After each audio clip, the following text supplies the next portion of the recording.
সুপ্রিয় দর্শক বন্ধু, আমি জ্যোতিষী জয়নাল আহমেদ। আশা করি আপনারা সকলেই ভালো আছেন।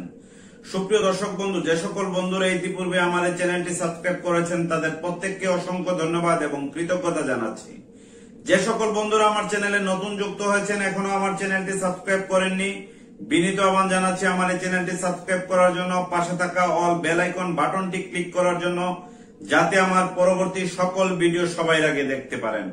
সুপ্রিয় দর্শক বন্ধু, আজ বাস্তুশাস্ত্রের মহা গুরুত্বপূর্ণ একটি তথ্য আপনাদেরকে জানাবো, যা আপনার জীবনে, সংসার জীবনে, কর্মজীবনে, ব্যবসার জীবনে, পারিবারিক জীবনে অনেক কাজে আসবে। তাই কোনো স্ক্রিপ্ট না করে পুরো ভিডিওটি শেষ পর্যন্ত দেখুন। সুপ্রিয় দর্শক বন্ধু, ভিডিওটি ভালো লেগে থাকলে অবশ্যই লাইক দিবেন, শেয়ার করবেন এবং কমেন্টস করবেন। বাড়ির সুখ শান্তি এবং আর্থিক সমৃদ্ধির জন্য ঘড়ি ঘরের কোন স্থানে রাখতে হয়, ঘরের কোন স্থানে রাখলে আপনার ঘরে সুখ ফিরে আসবে।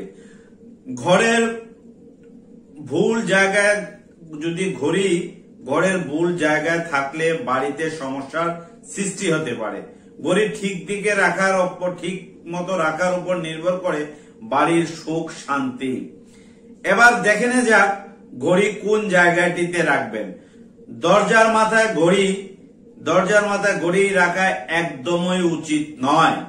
বিশেষ করে বাড়ির সদর দরজার মাথায় তো একদমই নয়। ঘড়ি দরজার মাথায় রাখা পুরোপুরি জ্যোতিষশাস্ত্রে এবং বাস্তুশাস্ত্রে নিষিদ্ধ। শোবার ঘরে কোন দেয়ালে ঘড়ি রাখতে হবে। শোবার ঘরের পূর্ব দিকে ঘড়ি রাখা খুব ভালো, তবে যদি কোনো কারণে তা সম্ভব না হয় তাহলে উত্তর দিকে রাখবেন। আপনি যে বেডরুমটি আছে, বেডরুমের উত্তর দিকে রাখতে পারেন, তবে দক্ষিণ দিকে রাখলে আপনার জন্য ভালো। মনে রাখবেন, দক্ষিণ দিকে ঘড়ি রাখা আপনার জন্য কিন্তু শুভ। নষ্ট হয়ে যাওয়া ঘড়ি বা খারাপ ঘড়ি ঘরে রাখা খুব বেশি অশুভ বলে মনে করা হয়। যেমন আমি একটি ঘড়ির স্যাম্পল আপনাদেরকে দেখালাম। এই ঘড়িটি কিন্তু ভালো, এটি কিন্তু দেয়াল ঘড়ি নয়, কিন্তু দেয়াল ঘড়ির কথাই আমি বলছি আপনাদেরকে। যদি এই ঘড়িটি নষ্ট হয়ে থাকে, ব্যাটারি নষ্ট হয়ে থাকে বা ঘড়ির কাঁটাটি না চলে, তাহলে এই ধরনের ঘড়ি ঘরে কখনো রাখবেন না। প্রয়োজনে ঘড়ির কাঁটাটি ঠিক করে রাখবেন। আর ঘড়ি যদি নষ্ট হয়ে থাকে, ঘড়ির গ্লাসটি যদি ফেটে যায়, তাহলে সেই ধরনের ঘড়ি কখনো আপনার ঘরে রাখবেন না। কারণ ঘড়ি কিন্তু মানব জীবনে অনেক গুরুত্বপূর্ণ বিষয় বহন করে।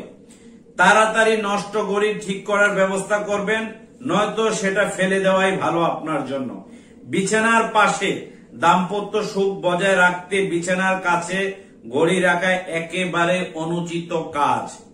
এতে একে অপরের মধ্যে দূরত্ব বাড়ে এবং সন্দেহের সৃষ্টি করে স্বামী স্ত্রীর মধ্যে।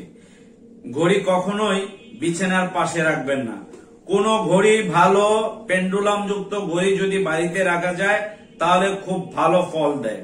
যে পেন্ডুলামের মতো যে ঘড়ি, দেয়াল ঘড়িটি আছে, সেই ঘড়িটি আপনি ঘরে রাখলে আপনার ঘরের গৃহের শান্তি বজায় আসবে এবং আপনার ঘরের মানুষের অসুস্থতা কেটে যাবে। যে কোনো ধরনের আর্থিক সমস্যা থাকলে সেটিও কিন্তু দূর হবে। আর যদি পেন্ডুলামের মতো ঘড়ি আপনার ঘরে বা আপনার দোকানে বা আপনার অফিসে না রাখেন, তাহলে আপনার দোকানে বিক্রি হবে না, আপনার অফিসে ক্লায়েন্ট আসবে না, আপনার ঘরে অশান্তি লেগে থাকবে। কোন দেয়ালে ঘড়ি রাখা যাবে না? ঘরের দক্ষিণ দেয়ালে কখনো কোনো মতে ঘড়ি রাখা ঠিক হবে না। এতে গৃহে সুখ শান্তি প্রবেশ করে না, তাতে প্রবেশ করার ক্ষেত্রে বাধা সৃষ্টি হয়। মনে রাখবেন, ঘড়ি ঘরের দক্ষিণ দেয়ালে কখনোই রাখা ঠিক নয়। আমি আবারও বলছি, ভালো করে লক্ষ্য করবেন। আপনারা যদি এই বাস্তু টিপসটি অ্যাপ্লাই করেন, দেখবেন আপনার সংসার জীবনে সুখ শান্তি ফিরে আসবে।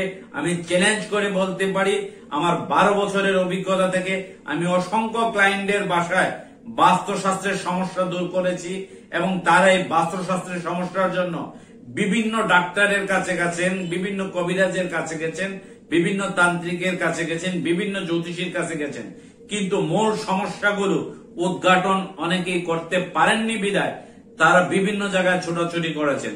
আপনার ঘরে বাস্তুদোষ থাকলে এটি কিন্তু কখনো চোখে পড়ে না। তাই বাস্তু দোষ আগে কাটাবেন। বাস্তু দোষ কাটালে আপনি এমনি দেখবেন অশুভ প্রভাব থেকে মুক্ত থাকতে পারবেন। পশ্চিম দেয়ালে ঘড়ি রাখা যাবে, আপনার ঘরের পশ্চিম দেয়ালে ঘড়ি রাখা যাবে, তবে একটার বেশি ঘড়ি রাখবেন না। দুটি কখনো পশ্চিম দেয়ালে ঘড়ি রাখবেন না, একটি ঘড়ি রাখুন পশ্চিম দেয়ালে। পশ্চিম দেয়ালে ঘড়ি বাড়ির সদস্যদের মনে ইতিবাচক ভাবনার সঞ্চার করে। মনে রাখবেন, আপনার ঘরের পশ্চিম দেয়ালে যখন ঘড়ি রাখবেন, আপনার ঘরের সদস্যদের মন খুব প্রফুল্ল থাকে, তাদের কাজকর্মে উৎসাহ উদ্দীপনা পান, তারা যে কাজটি করতে চান সেই কাজটি সহজভাবে করেন এবং তাদের প্রতিটি কাজ পজিটিভ হয়, প্রতিটি মানুষের সাথে তাদের সম্পর্ক ভালো থাকে। আর হাত ঘড়ির কথা বলবো, যদি পারেন আপনারা গোল্ডেন কালারের হাত ঘড়ি ব্যবহার করবেন। যাদের শনির সমস্যা আছে তারা কখনো কালো বেল্টের ঘড়ি ব্যবহার করবেন না। যাদের রবির সমস্যা বা বুধের সমস্যা থাকে তারা গোল্ডেন কালারের ঘড়ি ব্যবহার করবেন। আর রবি বা বুধের সমস্যা না থাকলেও গোল্ডেন রঙের ঘড়ি ব্যবহার করলে আপনার মনে উজ্জ্বলতা আসবে, কর্ম স্পিড বাড়বে, কাজ কর্মে উৎসাহ উদ্দীপনা পাবেন, মানুষের সহযোগিতা পাবেন, মানুষের সাথে আপনার সম্পর্ক ভালো হবে, আপনার কর্মক্ষেত্রে সাফল্যতা পাবেন, যে কোনো কাজে আপনি সাকসেস হতে পারবেন, আপনি মাইকে ভালো প্রেজেন্টেশন করতে পারবেন, ভালো উপস্থাপনা করতে পারবেন, শিল্প সাহিত্য সংস্কৃতিতে আপনি ভালো অবদান রাখতে পারবেন। সুপ্রিয় দর্শক বন্ধু, এতক্ষণ যারা আমার ভিডিওটি দেখলেন, ভিডিওটি আপনাদের কাছে তথ্যবহুল মনে হয়ে থাকলে দয়া করে ভিডিওটি লাইক দিন, শেয়ার করেন এবং কমেন্টস করেন। যারা আমার চ্যানেলে নতুন যুক্ত হয়েছেন, এখনো আমার চ্যানেলটি সাবস্ক্রাইব করেননি, আমার চ্যানেলটি সাবস্ক্রাইব করে নিন, পাশে থাকা অল বেল আইকন বাটনটি ক্লিক করে নিন, যাতে আমার পরবর্তী সকল ভিডিও সবার আগে দেখতে পারেন। আপনারা সকলেই ভালো থাকুন।